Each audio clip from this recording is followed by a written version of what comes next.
అయినప్పటికీ అంతా నా కోసం చప్పట్లు కొడుతున్నారని, పైగా ఎంత గట్టిగట్టిగా కొడుతున్నారంటే నిన్న గుండె చప్పుడు కూడా వినలేకపోతున్నాను. మెదడు ఏం చెప్పాలనుకుంటుందో అది కూడా అర్థం కావడం లేదు. మాటుంగా రైల్వే స్టేషన్ దగ్గర ఒక మంచి పిచ్చి వాళ్ల డాక్టర్ ఉన్నాడు. నువ్వు ఒక పని చెయ్యి, అక్కడికెళ్ళి అలాగే నీ మెదడుకి వైద్యం చేయించుకో. ఎందుకంటే నీకున్న మెదడు పూర్తిగా చెడిపోయింది. నా మెదడు పూర్తిగా బానే ఉంది, ఎందుకంటే నేను ఆలోచించగలుగుతున్నాను. నేను ఆలోచిస్తున్నాను. భీమరావు అంత గోలలో కూడా తన మనసు చెప్పింది ఎలా వినగలుగుతున్నాడని, తన మెదడు ఏం చెప్తుందో అది ఎలా అర్థం చేసుకోగలడని. కేవలం తనొక్కడే అర్థం చేసుకోవడం కాదు, తను మీలాంటి వాళ్ళకు కూడా వివరించడానికి ప్రయత్నిస్తున్నాడు. తను ఎంత దృఢమైన వ్యక్తో తనకు మనస్ఫూర్తిగా దండం పెడుతున్నాను. చాలు, ఇప్పటికే నువ్వు హద్దులు దాటేశావు.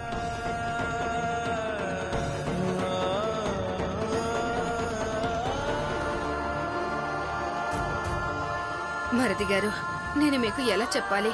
మీ విషయంలో ఏదైతే జరిగిందో అది నరోత్తమ్ జోషి ఇంకా మీ అన్నయ్య కలిసి చేసిన పన్నాగమే.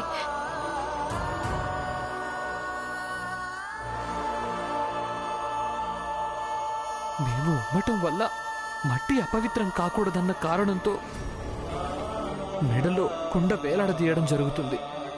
మేము నడవటం వల్ల నేల మీద గుర్తులు పడకూడదన్న కారణంతో మా నడుపుకు చీపురు కూడా కట్టడం జరుగుతుంది. భీమ్, నువ్వు ఇలాంటి కష్టాలను ఎన్నింటినో భరించావు. ఎలా? లోకులు ఏవైనా అనుకోనివ్వండి, కానీ నేనెప్పటికీ ఇదే చెప్తాను. మీకు ఎంత యోగ్యత ఉందంటే మీరు లండన్కెళ్ళి చదువుకోగలరు. ఎవరికి తెలుసు, మీకున్న యోగ్యతల ఆధారంతో ఖచ్చితంగా లండన్ వెళ్తారేమో. మాటుంగా నుంచి కోలావా దాకా వెళ్ళడానికి స్తోమత లేదు, ఇక చదువుకోవడానికి వెళ్తాడంటే లండన్. బయట అందరూ ఎలా మాట్లాడుతున్నారో నువ్వు సరిగ్గా వినలేదా? నాకు మాటుంగా నుంచి కోలావా దాకా వెళ్ళడానికి స్తోమత లేదు, ఇక లండన్ దాకా వెళ్ళి ఏం చదువుకుంటాను? అలా అయితే మావోలో పుట్టిన ఏ వ్యక్తి కూడా మీలాగా బొంబాయికి వచ్చి కాలేజ్లో చదువుకోలేదు. మన జాతిలో మీరే మొదటి విద్యార్థి. 10వ తరగతిలో పాస్ అయ్యారు. మన జాతిలో మీరే మొదటి వ్యక్తి. ఇంగ్లీష్లో మాట్లాడతారు. అందుకే వాళ్ళు స్తోమత గురించి మాట్లాడకూడదు. నా భర్తలో ఎంత యోగ్యత ఉందంటే ఒకవేళ తను తలుచుకుంటే ఏదైనా చెయ్యగలరు. బాబు భీమ్, రాము చెప్పింది నిజమే.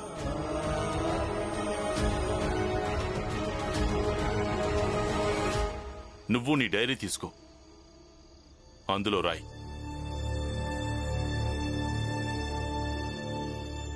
తీసుకోండి, రాయండి. మీరు లండన్కెళ్లే విషయం గురించి అందరూ ఎలా నవ్వుతున్నారో. వద్దు బాబు, నువ్వది రాయకు. ఎలా రాయాలంటే, ఈ సమాజానికి ఉన్న అన్నిటికంటే పెద్ద సమస్య ఏంటంటే, ఏ వ్యక్తి అయినా ఒక పెద్ద కళ కనాలనుకుంటే పక్క వాళ్ళు తనలో ఉన్న లోపాలను వెతకడం మొదలు పెడతారు. ఈ సమాజాన్ని సంతోషంగా ఉంచడానికి ముఖ్యమైనది ఏంటంటే ఈ సమాజం యొక్క సామూహిక నమ్మకం.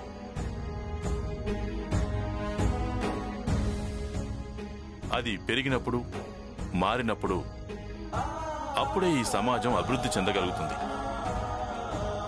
ఈ సమాజంలో ఉండే జనాల మనసుల్లో ఈ భావం కలగడం మంచిది. ఎవరు ముందడుగు వేసినా అందరూ తనకి సహకరించాలని. చూడు బాబు, నువ్వెప్పుడు చెప్తుండేవాడివి కదా, సమాజం కోసం నేను ఏదైనా చెయ్యాలి అని. ఒకవేళ చేయగలిగితే ఇది మాత్రం తప్పకుండా చెయ్యి.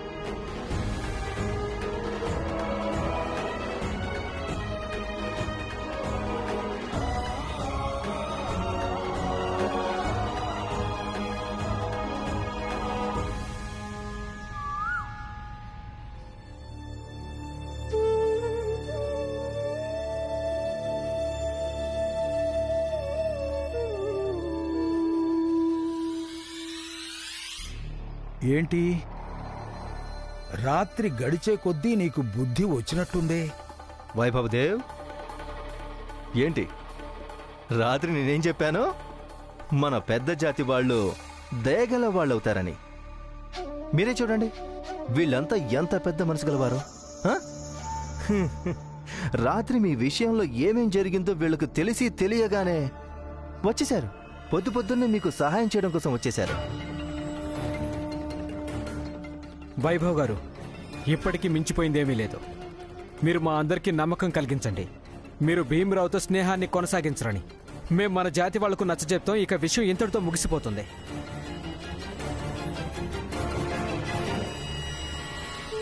మరిది గారు రాత్రంతా ఏడుస్తూనే ఉన్నారు. అలా ఏడుస్తూనే నిద్రపోయారు. అవును, చూడండి చూడండి, వైభవ్ గారి మొహంలో ఎంత భయం ఉందో. ప్రచండదేవ్ గారు, కర్ర తీసుకోండి.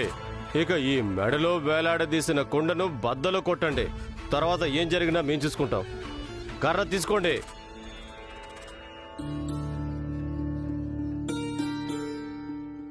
తర్వాత మరిది గారికి శుద్ధీకరణ చేయించడం, అలాగే ఈయనకు ప్రసాదం తినిపిద్దాం. ఇక పరిస్థితి అంతా చక్కబడుతుంది. ఆ కర్రీలా ఇవ్వండి.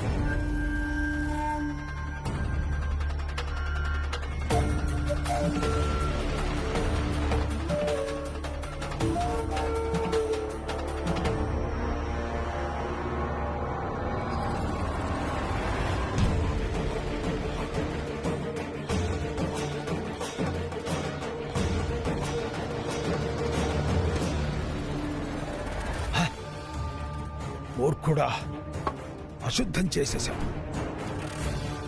లేదన్నయ్య, నేను భీమ్తో నాకున్న స్నేహాన్ని ఎట్టి పరిస్థితుల్లోనూ తెంచుకోను.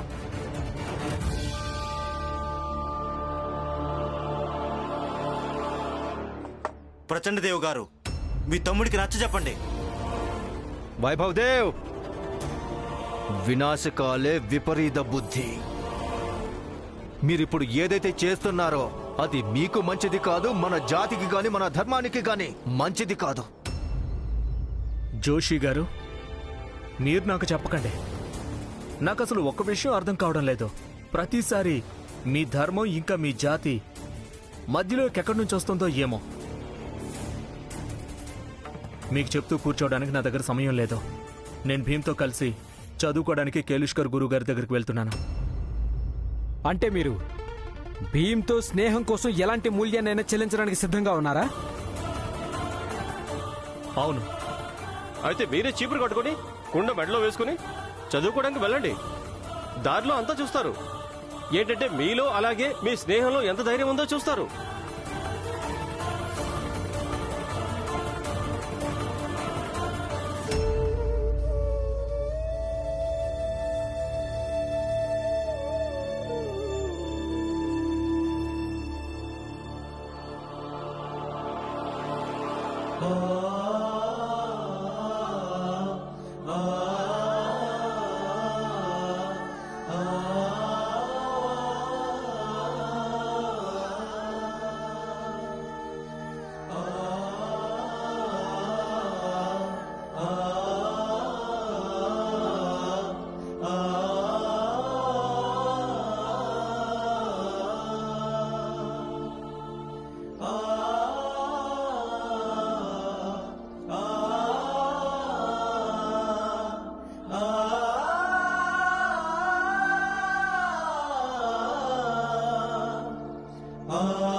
ప్రచండదేవ్ గారు, ఇక ఇతన్ని దారిలోకి తీసుకురావటం ఎలా?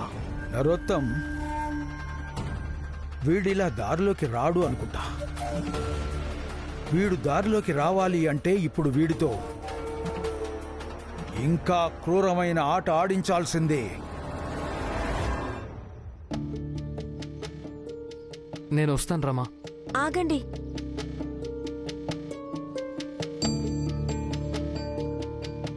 ఇది తీసుకోండి. ఇందులో 2 రొట్టెలు ఎక్కువగా వేశాను. వైభవ్ గారు మీరు కలిసి తినండి. సరే, వస్తాను. తప్పుగా అనుకోకపోతే ఒక మాట చెప్పనా? ఏంటది? ఒకవేళ ఎప్పుడైనా మీరు లండన్ చదువుకోవడానికి వెళ్తే అలాగే నేను మీకు ఇలానే రొట్టెలు చేసి కట్టివ్వాలి. ఇక మీరు లండన్కి వెళ్ళాక మీరు వైభవ్ గారు ఇద్దరు కలిసి తినాలి. ఇవన్నీ వదిలేరమ్మా. నిన్నటి నుంచి లండన్ పట్టుకుని వేలాడుతున్నావేంటి? వస్తాను. భీమ్,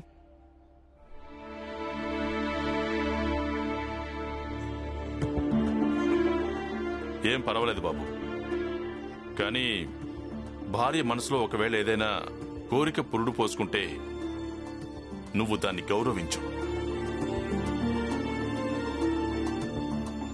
వెళ్ళు బాబు, వెళ్ళి చదువుకో. సరేనన్నా. భీమ్, ఉండు, నేను కూడా నీతో పాటు వస్తాను. వద్దు, మీరిద్దరూ విడివిడిగా వెళ్ళండి. ఎందుకలా? విడివిడిగా ఎందుకు వెళ్ళాలి? ఎందుకంటే మీరు సంపాదించడం మొదలెట్టారు. ఇక దారిలో భీమరావు తన బాధల్ని ఎలాగో చెప్పుకుంటాడు. మీదేమో మెత్తని మనసు, అది కాకుండా తను మీ తమ్ముడు. ఇక ఆ తర్వాత జీతం రాగానే భీమ్ కోసం ఇది చేయాలి, భీమ్ కోసం అది చేయాలని ఆలోచించడం మొదలెడతారు. లక్ష్మక్క, ఏదేదో మాట్లాడకండి. ఈయనేం డబ్బులు తీసుకోరు, నేను ఖచ్చితంగా చెప్తున్నాను. అవునా? అయితే ఒకసారి నా వైపు చూసి నమ్మకంగా చెప్పు. ఇంతకు ముందు కూడా నువ్వు నమ్మకంగానే చెప్పావు కదా, భీమ్ ఇంకా వైభవ్కు మధ్య స్నేహం కుదరనివ్వను అని. కానీ కుదిరింది కదా. నీ నమ్మకాన్ని నీ దగ్గర పెట్టుకో. భీమ్, ఒక పని చేద్దాం, కలిసే వెళ్దాం. వీళ్ళలో ఎవరు ఏం చేస్తారో చూస్తాను. వద్దన్నయ్యా, వదిలేయండి.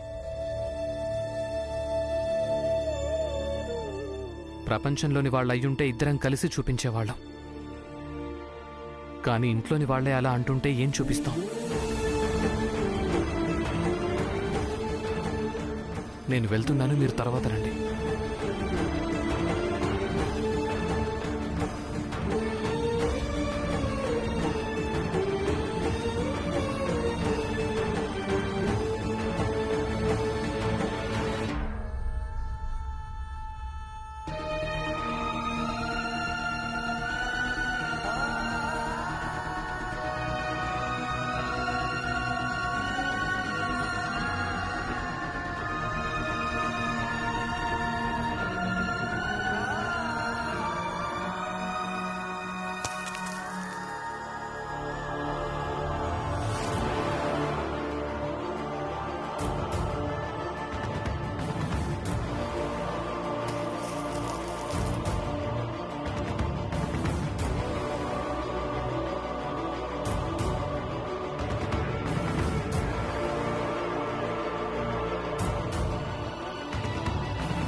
భీమ్కు మిత్రుడుగా ఉన్నావంటే ఇలాగే జరుగుతుంది.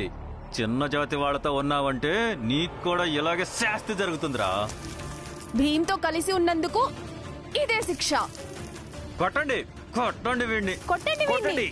వీడి మొహాన్ని నల్లమొహం చేయండి, వీడి మీద బురద చల్లండి, వీడి మొహాన మసిపోయండి.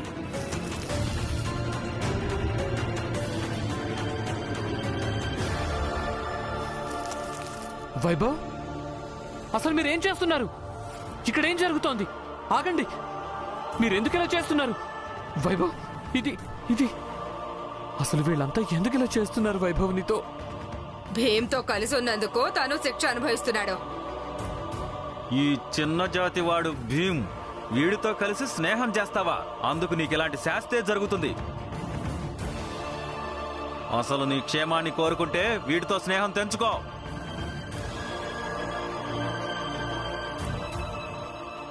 అసలు నాకు ఒక్క వ్యక్తి పేరైనా చెప్పు, భీమ్రావు క్షేమాన్ని కోరుకునే వాళ్ళు, అలాగే ఎవరికైనా భీమ్రావు తోడు దొరికిందంటే వాళ్ళు నాశనం అయిపోయినట్టే.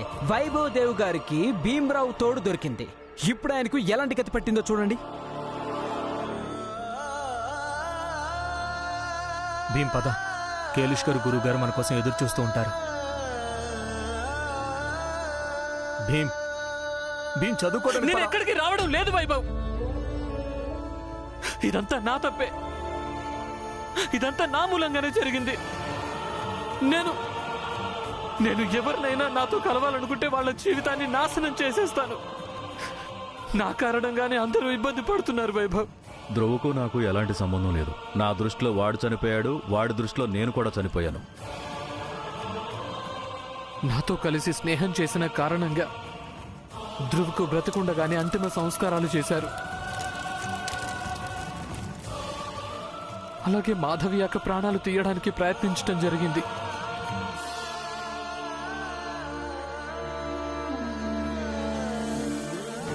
నాకు సహకరించిన కారణంగా బాబాయిని చంపడం జరిగింది.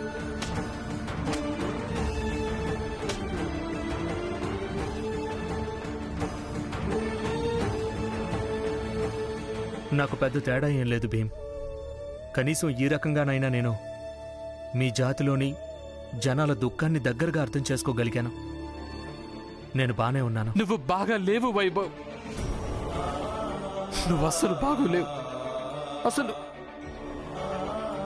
అసలు వీళ్ళంతా ఎందుకు ఇలా చేశారు వైభవ్ నిన్ను?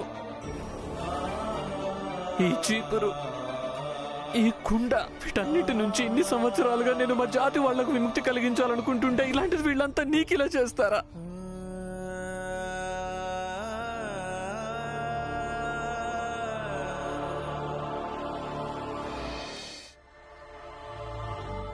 ఇదంతా నేను చూడలేకపోతున్నాను వైభవ్. ఏం చేస్తున్నావు? ఏ ఆగు! ఏం చేస్తున్నావు భీమ్? ఏం చేస్తున్నావు నువ్వు? అరే వాడిని ఎవరైనా ఆపండి. అరే భీమ్ భీమ్ చూడలేకపోతుంటే ఇంకా ఆలస్యం దేనికి? ఇతను వదిలేసాయి. అలాగే తనతో స్నేహం తెంచుకో. నీ మాయలో పడిపోయి పాపం ఈ వైభవ్ లండన్ చదువు వదిలేసి ఇక్కడ తిరుగుతున్నాడు. తన స్నేహాన్ని వదిలిపెట్టావు. భీమ్ వాళ్ళ మాటలను పట్టించుకోకు. వాళ్ళు చెప్తోంది నిజమే. నువ్వు ఈ రోజే ఇప్పుడే లండన్ కు తిరిగి వెళ్ళిపోవాలి వైభవ్. లేదు, మనం ఇప్పుడు చదువుకోవడానికి వెళ్దాం. నేను నీతో కలిసి ఎక్కడికి రావటం లేదు వైభవ్. మనం చదువుకోవడానికి వెళ్ళాలి. లేదు వైభవ్, నువ్వు చెప్పే ఒక్క మాట కూడా నేను వినను. నువ్వు ఈ రోజే ఇప్పుడే లండన్ కు తిరిగి వెళ్ళిపోతున్నావు వైభవ్. భీమ్ నువ్వు లండన్కి వెళ్ళాలి వైభవ్. వైభవ్ నువ్వు తన స్నేహాన్ని వదులుకోకపోతే నువ్వు ఇవన్నీ మళ్ళీ మళ్ళీ అనుభవించాల్సి ఉంటుంది. రమక, రమక, ఏమైంది దీపక్? ఏం జరిగిందో చెప్పు దీపక్. అది వైభవ్ అన్నయ్యను. కొట్టండి కొట్టండి వీడిని.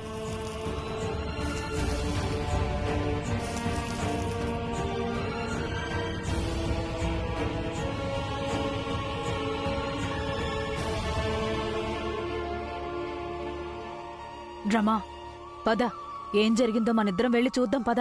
వద్దు పిన్ని, మీరిక్కడే ఉండని, నేను చూసొస్తాను.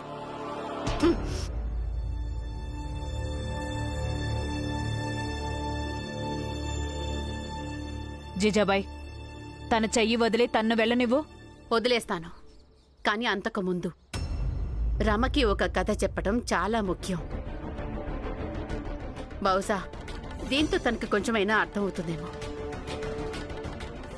రమ, నేను నా మొదటి భర్త గురించి ఎప్పుడు ఎవరి ముందో మాట్లాడనే లేదు. కానీ ఈరోజు చెప్తున్నాను, ఎందుకంటే దీనివల్ల నువ్వు కొంచెమైనా అర్థం చేసుకోవాలని కోరుకుంటున్నా. నా మొదటి భర్తకి ఒక తమ్ముడు ఉండేవాడు. తను కూడా ఇలాగే ఒక పెద్ద జాతిలో ఉన్న వ్యక్తితో స్నేహ సంబంధం ఉండేది. ఎంతో మంది నచ్చ చెప్పారు, కానీ వాళ్ళిద్దరూ అర్థం చేసుకోలేదు.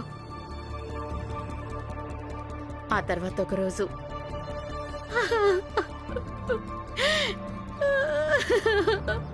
వాళ్ళిద్దరి శవాలు దొరికాయి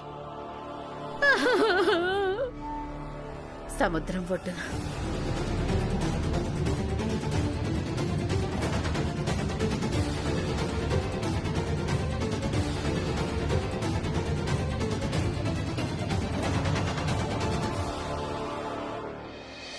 అందుకు నువ్వు ఓసారి ఆలోచించు.